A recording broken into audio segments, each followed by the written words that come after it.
Hai, welcome to Art Talkers.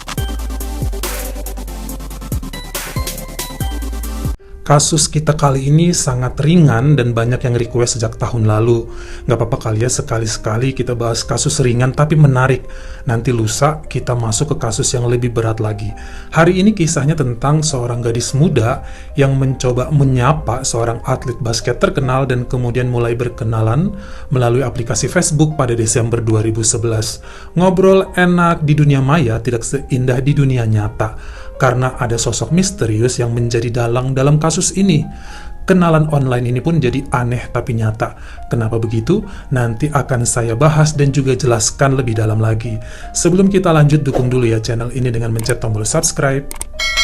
Dan juga dinyalain notifikasinya, supaya lain kali kalau misalnya saya upload sesuatu yang seru, kamu jadi orang pertama yang tahu. Karena kejadiannya pada akhir tahun 2011, makanya saya akan menyebut usia tokoh-tokoh dalam kasus ini di tahun tersebut. Pertama, kita kenalan dulu dengan Paris Dunn. Dia lebih terkenal dengan nama Paris Dylan.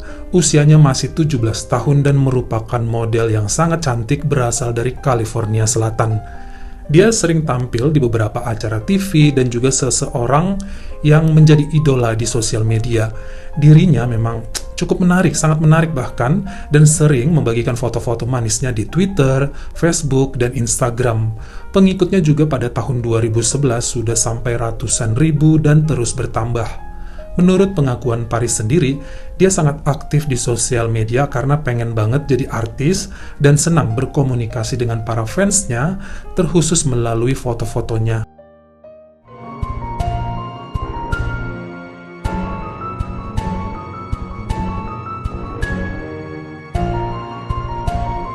Sampai kemudian pada Desember 2011, Paris mulai tebar pesona dengan seorang atlet basket profesional yang bernama Chris Andersen melalui akun Facebooknya. Chris Andersen saat itu berusia 33 tahun dan sedang naik daun dengan prestasinya. Dia bermain di NBA untuk tim Denver Nuggets dan tinggalnya juga di kota Denver. Chris sangat dipuja-puja fansnya karena permainannya yang bagus. Dia dijuluki The Birdman, manusia burung. Karena setiap kali memasukkan bola ke dalam keranjang, dia seperti terbang dan bakal mengepak-ngepakkan sayapnya bagai seekor burung. Itu ciri khasnya. Dia juga punya ciri rambut mohawk, tingginya lebih dari 2 meter, dan tato-tato warna-warni di seluruh tubuhnya.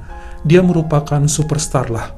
Banyak menjadi brand ambassador produk, bintang iklan juga, bahkan di Denver ada banyak mini kartun versi tubuh dia.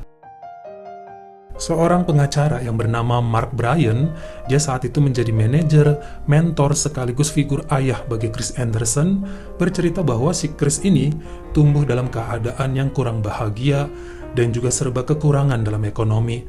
Makanya saat SMA, dia bertekad untuk menjadi atlet basket guna memperbaiki nasib keluarga. Mark Bryan juga mengatakan bahwa si Chris Andersen ini orangnya sangat baik dan sopan. Walaupun secara fisik terlihat seperti preman, tapi dia berhati lembut.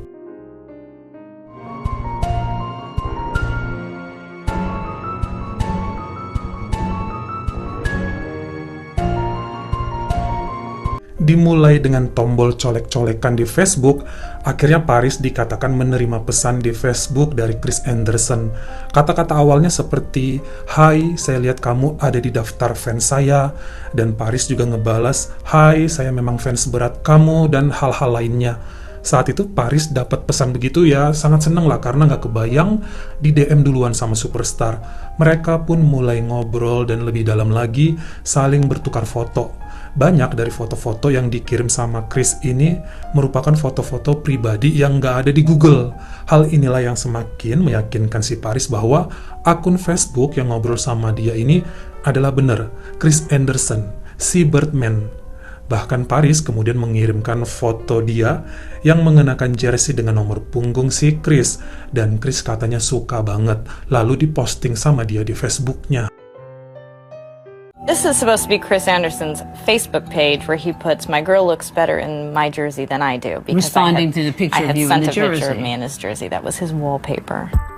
Hubungan percakapan mereka semakin akrab, namun hanya sebatas komunikasi melalui pesan di Facebook, tidak pernah saling telepon. Mulai sering mengirimkan foto-foto kegiatan mereka sehari-hari, sampai lebih dalam lagi, mereka saling bertukar foto-foto terbuka. Tidak lama setelahnya, ada seorang pria di Facebook dengan nama akun Tom Taylor mulai mengirimkan pesan juga kepada Paris Dillon dan mengatakan bahwa dia merupakan sahabat dekat Chris Anderson. Paris pun mulai katanya menggoogle nama Tom Taylor dan menemukan seorang video gamer profesional yang fotonya cocok dengan foto profil di akun Facebooknya Tom Taylor. Namanya juga sama ya, Tom Taylor. Jadi Paris mengira ya dia ngobrol sama si Tom Taylor, sang gamer ini. Saat itu isi pesan Tom Taylor kurang lebih, "Wah, saya juga ngefans sama kamu. Chris Anderson sering cerita tentang kamu ke saya. Kamu sangat cantik." Nah, Paris Dillon ngecek nih katanya ke profilnya Tom Taylor, ternyata ada nomor handphonenya, tapi dengan kode negara yang asing bagi Paris, bukan kode negara Amerika. Tapi alasan Tom adalah, itu bukan nomor handphone saya, itu nomor profil Google saya. Karena usia Paris masih 17 saat itu, ya dia percaya aja. Kemudian, Tom Taylor dan juga Paris Dillon semakin akrab, udah kayak sahabatan juga, tapi komunikasinya melalui Facebook. Sampai pada suatu hari di akhir tahun 2011, Tom Taylor bilang kepada Paris, "Aku bisa nih bantu kalian buat ketemuan dan bukan cuma komunikasi di dunia maya aja. Chris Anderson katanya pengen banget nih ketemu kamu." Akhirnya, Paris seneng banget ya kalau misalnya bisa dipertemukan langsung. Chris katanya kemudian membelikan tiket pesawat secara online dan mereka berencana ketemuan dan juga menghabiskan weekend Sabtu Minggu bersama. Bersiaplah Paris terbang dari California ke Denver.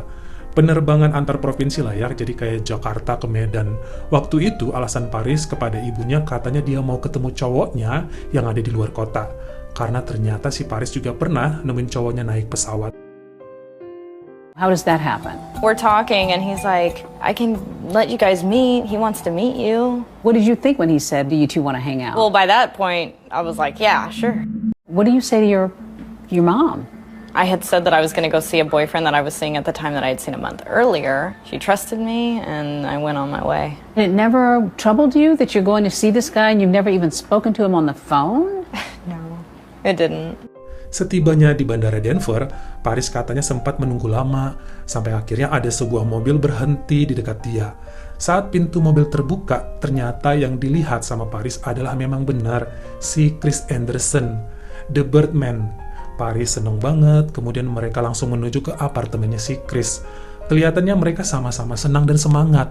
Dan emang, Chris ini orangnya sangat sopan ya, mereka ngobrol dalam batasan yang masih cukup wajar. Sampai kemudian obrolan mereka mulai menjadi aneh.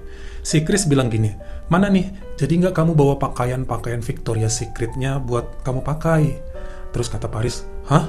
Aku nggak ada bilang gitu."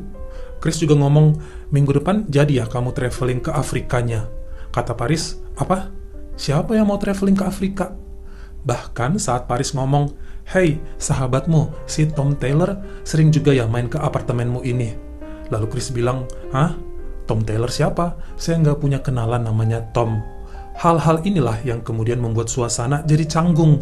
Karena apapun yang mereka obrolin itu nggak nyambung, dan mereka malahan seperti kayak orang yang baru kenalan 1 menit. Nah, saat si Chris Anderson bilangnya mau mandi karena dia katanya ada jadwal latihan, tiba-tiba saat Chris mandi, Tom Taylor tadi mengirim pesan ke Paris dan menyuruhnya untuk memfoto semua isi apartemen Chris, lalu ngirim fotonya kepada Tom. Yang ianya si Paris ini mau aja melakukannya. Dia foto-foto dapurnya, foto kamarnya, foto anjingnya Chris, terus dikirim ke Tom Taylor. Intinya kemudian malam itu, Paris menginap di apartemen Chris Anderson, namun mereka tidak melakukan apa-apa, karena mereka malah jadi canggung dan bingung satu sama lain. Bahkan saat si Paris nanya, "Kenapa kamu milih pesawat ini buat beli tiket saya?" Si Chrisnya ngejawab, "Loh, saya nggak beliin kamu tiket pesawat. Kamu bilang kamu pakai tabungan kamu." Jadi benar-benar miskomunikasi. Sampai besoknya, si Paris katanya pulang kembali ke California, ke rumahnya, dan malah melupakan semuanya. Dia ngerasa pertemuan itu sangat aneh dan jadi enggak klik sama Chris Anderson. Seperti yang saya info tadi, hubungan Paris dengan si tokoh Tom Taylor udah jadi seperti temen. Walaupun Paris bilang kepada Tom, kok katanya Chris nggak kenal sama kamu? Tapi alasan Tom, palingan si Chris cuma bercanda itu. Diiyain sama Paris. Pada suatu hari, seorang temannya si Paris ya, katanya memberikan tiket untuk bertemu dengan bintang NBA lainnya yang bernama Blake Griffin dari tim Clippers Los Angeles. Diposting nih sama si Paris di Facebooknya. Jadi Paris bakal ketemu sama si Blake Griffin. Tiba-tiba si Tom Taylor ini marah-marah kepada Paris. Bilangnya, kamu itu milik Chris Anderson, jangan temui Blake Griffin. Berhari-hari SMS dan pesan Facebook dikirim Tom Taylor kepada Paris, ngomel-ngomel terus, menghina, bahkan kata-kata kotor. Si Tom Taylor juga bilang nih, kalau sempat si Paris ini menemui Blake Griffin, dia bakal mengirim seseorang untuk menghabisi Paris. Waduh, jadi malahan si Tom Taylor yang sangat posesif, sedangkan Chris Anderson aja nggak bereaksi apa-apa. Sampai akhirnya Paris tetap bertemu dengan Blake Griffin, semacam makan malam idola dengan fansnya aja sih. Dan Tom Taylor mengamuk berat. Dia pun menyebarkan semua foto-foto terbuka milik Paris yang selama ini dikirimkan ke Chris Anderson. Dan bahkan foto-foto apartemen milik Chris Anderson pun disebarluaskan dengan caption bahwa atlet Chris Anderson ketemuan dan menikmati weekend bareng anak yang belum cukup umur. Karena menyebarkannya melalui Twitter yang kala itu di-retweet oleh ratusan ribu orang, berita ini menjadi viral dan juga skandal. Apalagi foto-foto terbuka Chris juga ikut tersebar. Disinilah pihak dari Chris Anderson mendapatkan banyak kecaman dari masyarakat. Karir basket Chris Anderson merosot tajam. Beberapa produk memberhentikannya menjadi brand ambassador. Endorsement-nya sama sekali kosong. Bahkan, tim Denver Nuggets dan juga NBA memberhentikannya sementara. Chris mulai bersembunyi dari media karena sangat terpukul dengan semua ini. Begitu juga katanya ibunya Paris sangat marah.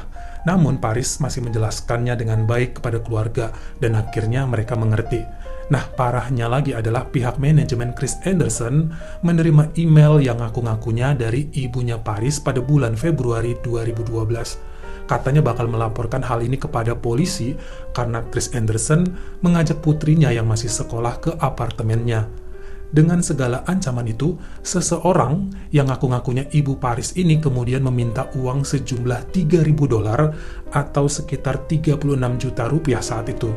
Dan Mark Bryan sebagai pengacara Chris mentransfer dana tersebut ke sebuah akun PayPal seseorang. Akhirnya nggak jadi dituntut nih ceritanya.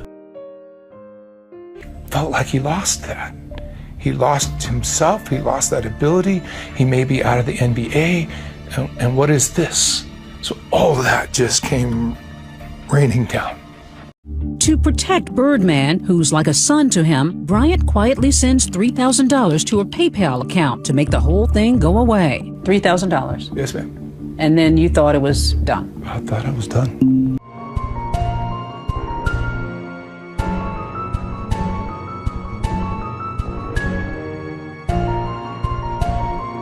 Namun kelihatannya polisi tetap turun tangan menangani kasus ini. Polisi merasa nggak ada yang salah dengan foto-foto terbuka itu. Dan pihak keluarga Paris juga menyatakan si Chris Anderson sangat sopan dan menjaga Paris selayaknya sebagai adik. Sampai kemudian polisi menemukan sumber titik di mana foto-foto ini disebarkan.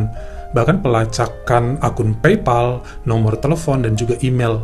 Benar saja ternyata ada orang ketiga di antara Paris Dillon dan juga Chris Anderson yang selama ini menjadi dalang semua skenario ini. Seseorang yang berada di balik akun Facebook Tom Taylor. Pelakunya berasal dari luar Amerika, tepatnya berada di Provinsi Manitoba, Kanada. Kepolisian di Amerika pun kemudian meminta bantuan Royal Canadian Mounted Police yang dipimpin sama Bapak Gord Olson. Jadi ini semacam FBI versi negara Kanada.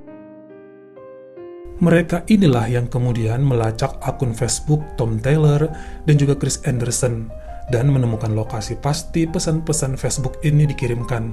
Bagi pihak kepolisian di Kanada, kasus seperti ini disebut sebagai kasus berantakan. I like the messed up cases, so I said, let's get going on it. It was, can you run this phone number down? Can you run this IP address down? That was all that was told to us. Bukan hanya menemukan kota kecil Easterville sebagai lokasi pelaku, polisi bahkan sampai tahu rumah pelakunya yang mana. Dan segeralah mereka ke sana, serta menemukan sang pelaku yang tidak lain dan tidak bukan adalah seorang gadis imut yang kesepian bernama Shelly Chartier. Walaupun tampilannya sangat babyface, ternyata usianya sudah 33 tahun. Dia tinggal bersama ibunya yang lumpuh, dan bisa dibilang mereka keluarga yang kurang mampu. Shelly tidak bekerja, dia di rumah merawat sang ibu. Bahkan, Shelly hanya mengenyam bangku sekolahan sampai usia 11 tahun aja.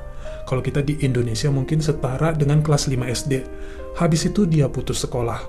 Kepada polisi awalnya, Shelly bercerita bahwa motifnya cuma buat iseng-iseng aja di komputernya, untuk ngerjain siapapun secara random.